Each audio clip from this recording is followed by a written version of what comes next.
So your body's not your own for a bit. Yeah. So one of my friends, like, we kind of had like, I would say a falling out.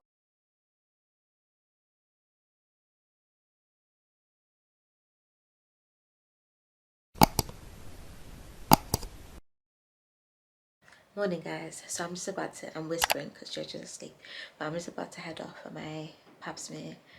So yeah, I'm gonna take you guys with me. I'll see what I can get out of the GP. But yeah, wish me luck guys. Bye. So your body's not your own for a bit. Yeah. Just hand it over to anyone that wants to come and have a look. Basically. No charge. Basically. I think it's amazing what women go through in life. I don't think men could even handle like a fraction of what we go through. No way. Oh my days. Do men have to go for like penis management, or it's just women that have to do vagina management? Men don't have to do management? anything at all, ever, unless they've got a problem and say they need a prostate exam. You know, if they're weighing too much, got family history of prostate cancer, things like that. But oh my god, nothing routine. They're so lucky. But they couldn't hack it anyway, could they? Can you imagine? No. I don't want to do this now.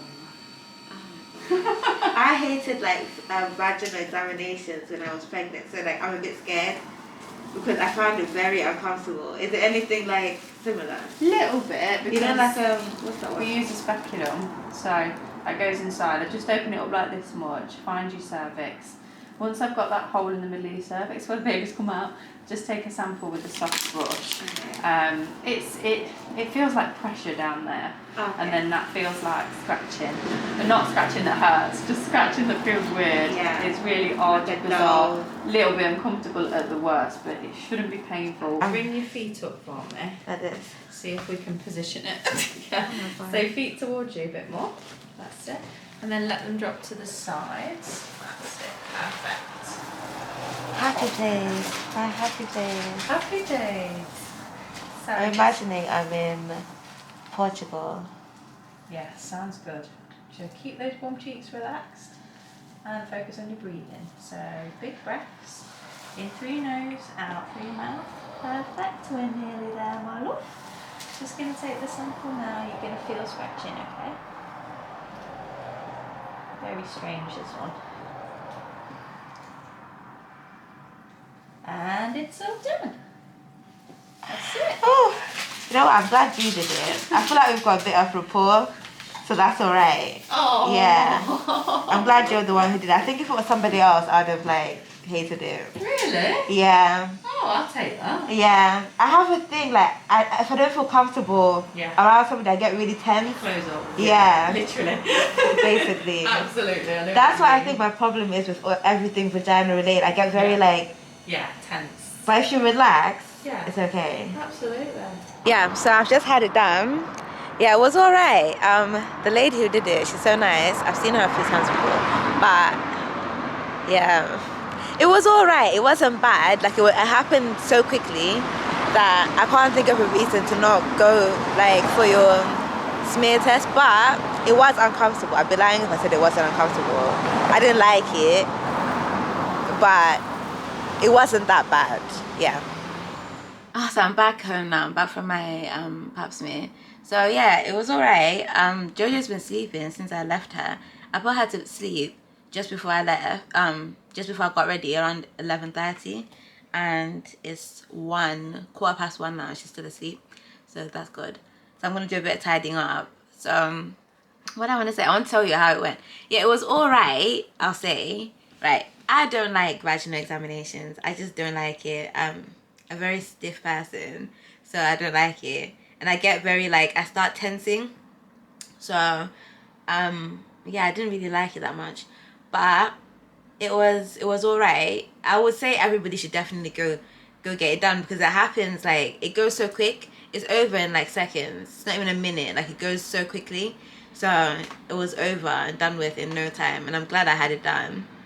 So she said the results will be back in a few weeks, and then I'll get a letter, I think. And then if they find any HPV, they'll retest to see if there's any precancerous cells.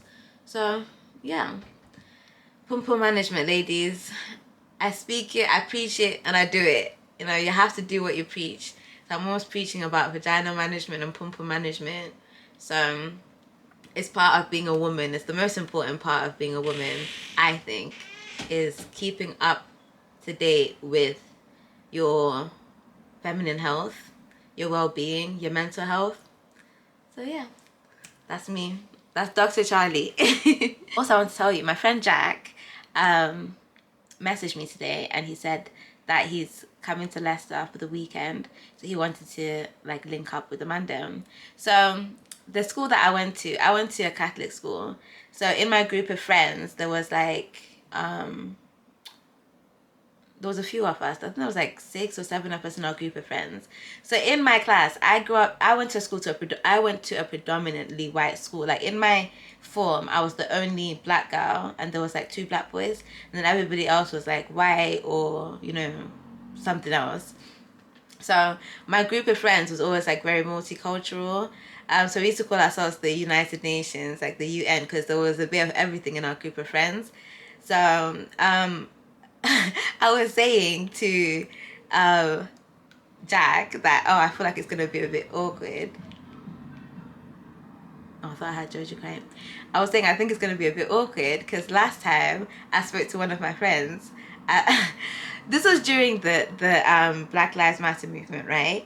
So like being the only black person in my group of friends, like I thought it was, I took what was going on very seriously because obviously I'm black, but I thought it was like my responsibility to kind of like see where my group of friends were in terms of black issues. So one of my friends, like we kind of had like, I would say a falling out, but it was like I kind of felt like he wasn't doing enough. Being like a white man, I felt like he wasn't doing enough. So I voiced my concerns, but I was a bit angry. I was angry. So I kind of just left our group chat, and I was like, you know what? I can't be friends with you lot because I feel like we've got differing opinions. Which is not you lot, because my friends are all the multicultural, if that makes sense. So I was like, I can't be friends with anybody who does not prioritize human rights for all, basically is what I was saying. So I felt he wasn't doing enough to promote human rights for all within our friendship group, which I didn't understand, because I'm like, well, your friends, they come from such a varied backgrounds. Like I'm black, there's Asian people in our friendship group, there's white people, there's a mixture of people that we're friends with who come from different backgrounds. So surely if you're calling me your friend, my human rights matter, right? And look at what they're doing to people who look just like me. And then I was even speaking to Lois, and I was like, part of it, yeah, I don't necessarily think maybe he did anything wrong per se, but I feel like deep down I feel like I had some kind of guilt, in the sense that growing up around like a lot of white people, there'll be things I'll go on and I would just never say anything. I would never be the one who would advocate for black people or educate. I would kind of I'll try more to fit in than to represent myself and my culture. And you know, that also comes with age. I feel like I'm more aware of who I am now that I'm older, and that I've grown up and I've had more experiences. At that time, I was just like a little teenage girl who'd never really been around people who looked like me. I went to a school with just white people and Asian people, if that makes sense. So I wasn't around other black people. So I only had my own individual experiences to speak of. I wasn't aware of the issues that we face as a community, and some of the things that I went through, I wasn't aware that they were as a result of racism, not necessarily a personal experience that only me I'm going through, if that makes sense. I don't know if I'm making sense, but I felt like sometimes when we were growing up, there'd be things that would happen that were blatantly racist, but I never really made a fuss about it. I never stood up about anything. I just used to go along with everything, if that makes sense. So I feel like it kind of made their experience with black people to be like one of passivity. Like I was even saying to Lois the other time, like if we were planning to do something, if I said, okay, I've got an event, like I'm going to a DJ event, and I'm DJing, or I'm throwing a party, it was always like I was always trying to accommodate my non-black friends more than I expected them to accommodate me, if that makes sense. So I'd always make sure that they were comfortable around my environment, or I just wouldn't invite them. But I don't think that they really made an effort to accommodate me in predominantly white spaces, if that makes sense, right? So yeah, that's what I felt like. So that's probably like where it came from. It came more for a place of guilt than me necessarily being angry at him. But yeah, this is just me talking and rambling about my experiences. But going to like a predominantly white school is interesting, to say the least. It's interesting. There's a lot of people have a lot of educating themselves to do, you know. Got a lot of yeah, that's another story for another day. But yeah, so we're gonna meet up today and we'll see. I think it'll be all right. I'm sure he would like say something because the conversation was a bit tense when we had it, but I'm sure he'll say something, or maybe I'll say something. I don't know. We'll see. We'll see where we're at. So I'll catch up with you guys in a bit. I'm glad I have the friends that I do. I'm glad that we can, you know, share experiences. We can like teach each other about different things because we're all so different and we all come from such different backgrounds. So I think it's helped me as a person navigating society, especially as a black woman, because I've been able to share experiences with people who live a very different life to mine. So I'll say that's a good thing. But that being said, it also does have its downfalls at times in which you feel like, okay, they don't understand, they don't get it, they won't get it, kind of thing.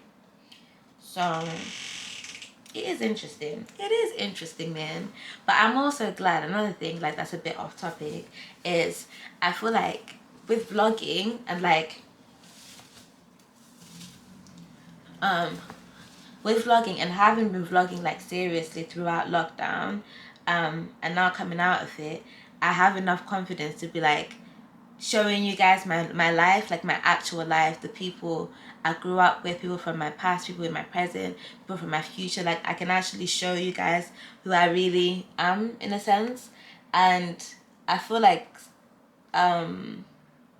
you guys seeing my friends is a really important part of understanding why I am the way I am. Even me myself understanding why I am the way I am, you know, is you can understand me in context, if that makes sense. So that's what I like about vlogging, and along with just capturing memories and having those times kind of like immortalized in history. Like I've captured it and I can always go back and see it and remember it. So it's interesting. I've decided I'm gonna do a photography challenge, like a Polaroid photography challenge, because I want to capture like memories. So can you imagine? George's dad actually bought me this. So he bought me this Polaroid camera like a while back. So my dad bought me these the film, because the film that I had ran out. So I'm gonna put this in there and then I'm gonna just start taking like memories and little pictures, because I just realized I think my love language are photos and videos. I just love looking back on memories. I just love it. It makes me so happy.